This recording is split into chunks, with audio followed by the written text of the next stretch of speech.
શ્રી કૃષ્ણ મિત્રો, સ્વાગત છે તમારું શ્રીજી સત્સંગમાં। નવરાત્રિના 9 દિવસોમાં મા આદ્ય શક્તિના વિવિધ રૂપોની પૂજા અર્ચના કરવામાં આવે છે। નવરાત્રિના 7મા દિવસે માતા કાલરાત્રિની આરાધના કરવામાં આવે છે। તો ચાલો સાંભળીએ માતા કાલરાત્રિની કથા। ॐ एकवर्णीं जपाकर्ण पुरानग्नखरा लम्बोष्टिकर्णिकाकर्णी तैलाभ्यक्तशरीरिणी वामपादोल्लसल्लोह लताकण्टकभूषणा वर्धनमूर्धनध्वजा कृष्णा कालरात्रि भयंकरी। माता दुर्गाનું રૌદ્ર સ્વરૂપ એટલે કે કાલરાત્રિ, જેમને જોવાથી જ રાક્ષસ, ભૂત, પ્રેત, પિશાચ અને નકારાત્મક ઉર્જાઓનો નાશ થઈ જાય છે, તે બધા જ માતાના આગમનથી જ નાશી જાય છે।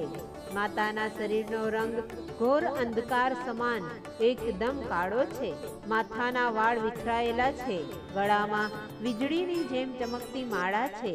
તેમના 3 નેત્ર છે અને આ ત્રણેય નેત્રો બ્રહ્માંડની જેમ ગોળ છે।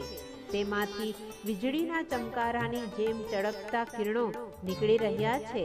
માતાના શ્વાસ અને ઉચ્છ્વાસમાંથી પણ ભયંકર અગ્નિની જ્વાળાઓ નીકળી રહી છે। તેમનું વાહન ગદર્ભ એટલે કે ગધેડો છે। માતા કાલરાત્રિ ચતુર્ભુજ સ્વરૂપમાં છે।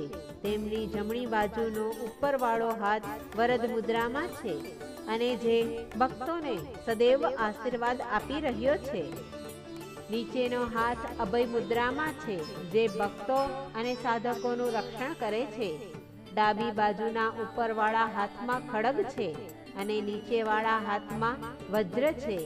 દુર્ગા પૂજાના 7મા દિવસે માતા કાલરાત્રિની પૂજાને પુરાણોમાં વર્ણવેલી છે। આ દિવસે સાધકનું મન સહસ્ત્રા ચક્ર પર સ્થિર હોય છે। સાધકના માટે અહીંયાથી બ્રહ્માંડની દરેક સિદ્ધિઓના દ્વાર ખુલવા લાગે છે। સહસ્ત્રા ચક્ર પર સ્થિર મનવાળા સાધકનું મન સંપૂર્ણપણે માતા કાલરાત્રિના સ્વરૂપ પર સ્થિત હોય છે। માતાના સાક્ષાત દર્શનથી મળતા પુણ્ય, જ્ઞાન, શક્તિ અને ધનનો તે ભાગીદાર બની જાય છે।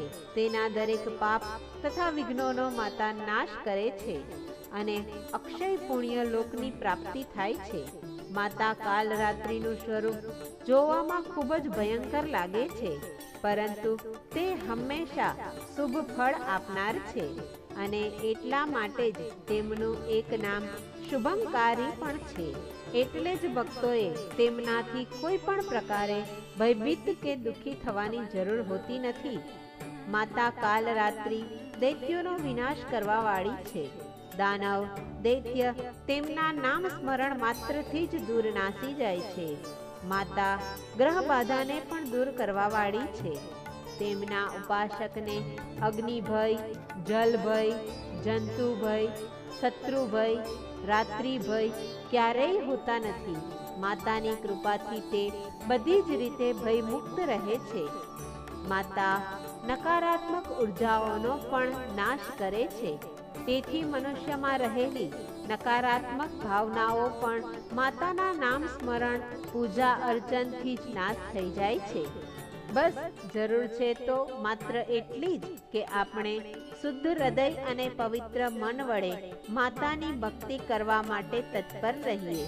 માતા તો શુભંકારી છે, તે સદૈવ તેના ભક્તોની રક્ષા કરતા જ રહે છે। માતા કાલરાત્રિની આરાધના આ મંત્ર દ્વારા કરવામાં આવે છે।